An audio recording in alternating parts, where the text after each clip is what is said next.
Som udgangspunkt, der har vores app 3 varer, men det er forholdsvis simpelt at gå ind og tilføje nye.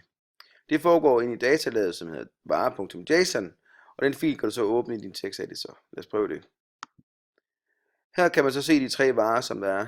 Hver har hver sin Tuborg-klamme, og hvis man godt vil oprette en ny, kan man sådan set bare kopiere en af dem.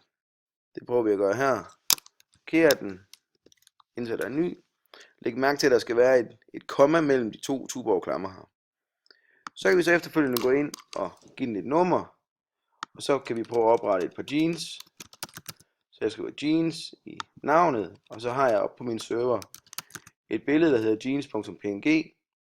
Og i beskrivelsen, der kan man så skrive lige, hvad man vil omkring de her bukser. Og jeg tror, jeg skriver super gode bukser. Og så skal de have en pris, og den kan jeg så sætte til for eksempel 4,99. Så gemmer jeg min fil, og så kan jeg så gå ind, og så kan jeg prøve at se min app igen. Jeg kalder frem her, og så prøver vi at opdatere. Så har vi nu jeansene hernede som vare nummer 4. Så det er lige til.